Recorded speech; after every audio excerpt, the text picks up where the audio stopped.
जय हिंद दोस्तों, स्वागत है आपका जय बालाजी क्लास में। दोस्तों आज हम पढ़ने जा रहे हैं राष्ट्रपति की शक्तियाँ। दोस्तों राष्ट्रपति की शक्तियों के अंतर्गत दोस्तों आज हम पढ़ेंगे राष्ट्रपति की विवेकीय शक्तियाँ। ठीक है दोस्तों, तो दोस्तों ये हमारा राष्ट्रपति से संबंधित 9वां वीडियो है। तो जो भी स्टूडेंट राष्ट्रपति संबंधित अन्य वीडियो देखना चाहता है तो वह इस वीडियो को डिस्क्रिप्शन बॉक्स में जाएगा, जहाँ पर उसे अन्य सभी वीडियो की लिंक मिल जाएगी। ठीक, तो आइए देखते हैं दोस्तों राष्ट्रपति की विवेकीय शक्तियों के बारे में।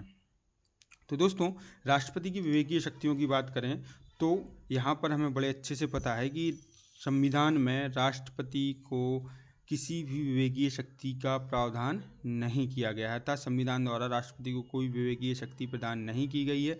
किंतु दोस्तों संविधान के परंपरा के अनुसार राष्ट्रपति को कुछ जगह पर अपने विवेक का प्रयोग करने का मौका मिल जाता है। ठीक, अब ऐसा क्यों कह रहे हैं हम दोस्तों राष्ट्रपति को कि कोई विवेकीय शक्ति नहीं प्रदान की गई है, तो आइए उसको हम देख लेते हैं, समझ लेते हैं। ठीक, सबसे पहले हम बात करें दोस्तों अनुच्छेद 53 में क्या कहा गया है। तो दोस्तों अनुच्छेद 53 में कहा गया है कि संघ की कार्यपालिका शक्ति किस में निहित होती है, तो किस में निहित होती है, राष्ट्रपति में निहित होती है। ठीक, इसके बाद हम बात करें दोस्तों अनुच्छेद 74 में क्या कहा गया है। तो दोस्तों अनुच्छेद 74 में कहा गया है कि राष्ट्रपति को सहायता और सलाह देने के लिए एक मंत्री परिषद होगी, जिसका प्रधान कौन होगा, प्रधानमंत्री होगा। ठीक है, तो यहाँ पर जो दोस्तों प्रावधान किया गया था कि राष्ट्रपति को सहायता और सलाह देने के लिए एक मंत्री परिषद होगी। ठीक, लेकिन दोस्तों 42वें संविधान संशोधन 1976 द्वारा अनुच्छेद 74 में संशोधन करके यह प्रावधान कर दिया गया था कि राष्ट्रपति मंत्री परिषद की सलाह के अनुसार ही कार्य करेगा, अर्थात दोस्तों राष्ट्रपति जो है मंत्री परिषद की सलाह मानने के लिए क्या है, बाध्य है। ठीक, अब दोस्तों जो राष्ट्रपति है वह केवल और केवल मंत्री परिषद की सलाह से ही कार्य करेगा। ठीक, किंतु दोस्तों हमने 44वां संविधान संशोधन किया पुनः 1978 में, और इसके द्वारा अनुच्छेद 74 में पुनः संशोधन किया और इसमें प्रावधान कर दिया गया कि राष्ट्रपति जो है मंत्री परिषद की सलाह को एक बार पुनर्विचार के लिए वापस लौटा सकता है। लेकिन दोस्तों मंत्री परिषद द्वारा पुनः सलाह दी जाती है तो उसे राष्ट्रपति लौटा नहीं सकता, अर्थात वह मंत्री परिषद की सलाह को केवल एक बार पुनर्विचार के लिए लौटा सकता है। ठीक, तो आइए देख लेते हैं दोस्तों कि अनुच्छेद 53 में क्या कहा गया है। तो अनुच्छेद 53 में कहा गया है कि संघ की कार्यपालिका शक्ति किस में निहित होगी, तो किस में निहित होगी, राष्ट्रपति में निहित होगी। इसके बाद हम बात करें दोस्तों अनुच्छेद 74 में क्या कहा गया है। तो दोस्तों अनुच्छेद 74 में कहा गया है कि राष्ट्रपति को सहायता और सलाह देने के लिए क्या होगी, एक मंत्री परिषद होगी, जिसका प्रधान कौन होगा, प्रधानमंत्री होगा। ठीक, इसके बाद हम बात करें दोस्तों 42वें संविधान संशोधन 1976 द्वारा हमने अनुच्छेद 74 में संशोधन करके क्या प्रावधान कर दिया गया।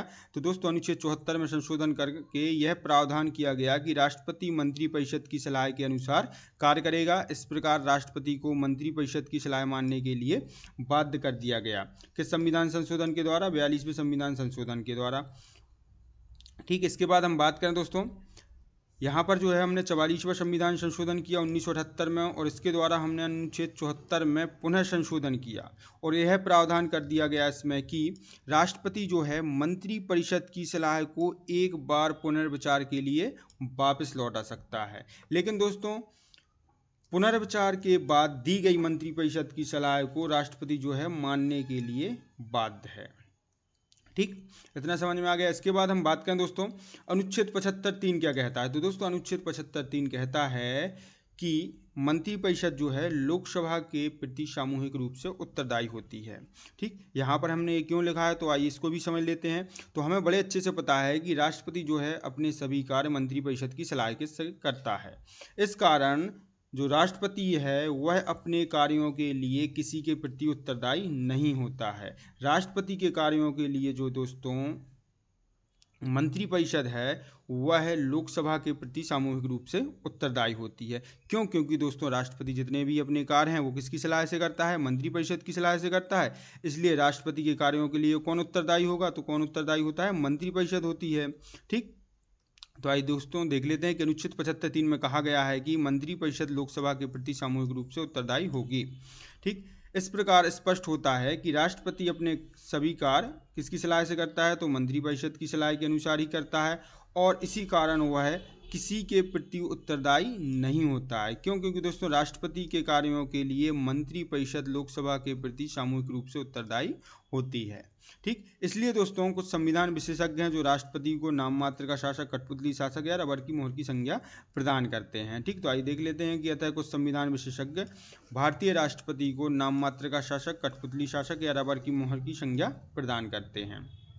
ठीक, चलिए दोस्तों इसके बाद देखते हैं राष्ट्रपति की विवेकीय शक्तियाँ। तो दोस्तों हमें पता है कि भारतीय संविधान में राष्ट्रपति को स्पष्टतः कोई विवेकीय शक्ति प्रदान नहीं की गई है, किंतु संवैधानिक परंपरा के अनुसार कुछ विवेकीय शक्तियों का प्रयोग करता है राष्ट्रपति। ठीक, तो आइए देख लेते हैं। इस प्रकार भारत का संविधान राष्ट्रपति को स्पष्टता, यहाँ पर स्पष्टता लिख लेना, स्पष्टता कोई विवेकीय शक्ति प्रदान नहीं करता है, किंतु संवैधानिक परंपरा के अनुसार निम्न विवेकीय शक्तियों का प्रयोग करता है। कौन? राष्ट्रपति। आइए वो विवेकीय शक्तियां देख लेते हैं। तो दोस्तों हम बात करें, जब लोकसभा के चुनाव में खंडित जनादेश प्राप्त होता है, अर्थात कोई भी दल अपना बहुमत नहीं लाता है लोकसभा में, ठीक, तो राष्ट्रपति उस स्थिति में क्या करता है? तो राष्ट्रपति उस स्थिति में अपने विवेक से प्रधानमंत्री नियुक्त करता है। तो राष्ट्रपति सामान्यतः ऐसे दल या गठबंधन के नेता को सरकार बनाने के लिए आमंत्रित करता है जो उसकी राय में सदन में क्या प्राप्त कर सके? विश्वास मत प्राप्त कर सके। ठीक है, तो आइए देख लेते हैं दोस्तों कि यदि लोकसभा चुनाव में खंडित जनादेश प्राप्त होता है तो राष्ट्रपति प्रधानमंत्री की नियुक्ति अपने विवेक का प्रयोग तो राष्ट्रपति प्रधानमंत्री की नियुक्ति में अपने विवेक का प्रयोग करता है और सामान्यतः ऐसे दल या गठबंधन के नेता को सरकार बनाने के लिए आमंत्रित करता है जो उसकी राय में सदन में अर्थात लोकसभा में क्या प्राप्त कर सके? विश्वास मत प्राप्त कर सके। ठीक, चलिए इसके बाद हम बात करें दोस्तों कि मंत्रिपरिषद की सलाह पर राष्ट्रपति जो होता है वह लोकसभा का विघटन कर देता है, किंतु दोस्तों यदि लोकसभा में तात्कालीन सरकार अपना बहुमत खो देती है या उसके विरुद्ध अविश्वास प्रस्ताव पारित हो जाता है और उस स्थिति में मंत्रिपरिषद लोकसभा के विघटन की सिफारिश करती है, तो दोस्तों राष्ट्रपति ऐसी स्थिति में मंत्रिपरिषद की सिफारिश को या सलाह को मानने के लिए बाध्य नहीं होता है। यहाँ पर जो है राष्ट्रपति अपने स्वयं के विवेक के अनुसार कार्य करता है। ठीक, तो आइए देख लेते हैं दोस्तों कि सामान्यतः मंत्रिपरिषद की सलाह पर राष्ट्रपति लोकसभा का विघटन कर देता है, किंतु दोस्तों यदि कोई सरकार लोकसभा में अपना बहुमत खो देती है अथवा उसके विरुद्ध अविश्वास प्रस्ताव पारित हो जाता है और मंत्रिपरिषद इस स्थिति में लोकसभा के विघटन की सिफारिश करती है किसे? राष्ट्रपति को, तो राष्ट्रपति ऐसी स्थिति में मंत्रिपरिषद की सिफारिश को मानने के लिए बाध्य नहीं है। यहाँ पर जो है राष्ट्रपति अपने स्वविवेक अर्थात स्वयं के विवेक के अनुसार कार्य करेगा। ठीक, इसके बाद दोस्तों अगली विवेकीय शक्ति देखते हैं राष्ट्रपति की। तो दोस्तों बात करें कि जब किसी प्रधानमंत्री का मान लो आकस्मिक निधन हो गया और जो सत्ताधारी पार्टी है जो वर्तमान में सत्ता में है वह किसी व्यक्ति को अपना नेता नहीं चुन पा रही है, तब उस स्थिति में राष्ट्रपति क्या करता है? तो राष्ट्रपति उस स्थिति में उस पार्टी के अर्थात सत्ताधारी पार्टी के किसी व्यक्ति को प्रधानमंत्री नियुक्त कर सकता है। ठीक, तो आइए देख लेते हैं दोस्तों कि यदि प्रधानमंत्री का आकस्मिक निधन हो जाता है तथा सत्ताधारी पार्टी किसी व्यक्ति को अपना नया नेता नहीं चुन पाती है तो राष्ट्रपति अपने विवेक से सत्ताधारी पार्टी के किसी व्यक्ति को प्रधानमंत्री नियुक्त कर सकता है।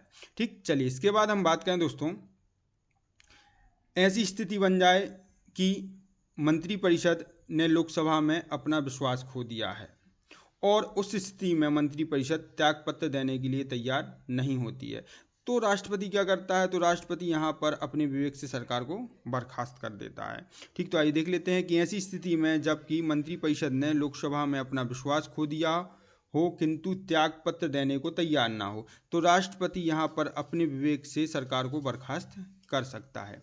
ठीक, चलिए अगली विवेकीय शक्ति की बात करें दोस्तों, तो दोस्तों हमें पता है कि अनुच्छेद 74 के तहत राष्ट्रपति मंत्रिपरिषद की सलाह को एक बार पुनर्विचार के लिए वापस भेज सकता है और दूसरी चीज़ हमें पता है कि दोस्तों अनुच्छेद 111 के तहत राष्ट्रपति संसद द्वारा पारित विधेयक को एक बार पुनर्विचार के लिए वापस कर सकता है। तो दोस्तों ये शक्ति भी राष्ट्रपति की जो है विवेकीय शक्ति हैं, यहाँ पर भी दोस्तों राष्ट्रपति अपने विवेक का प्रयोग करता है।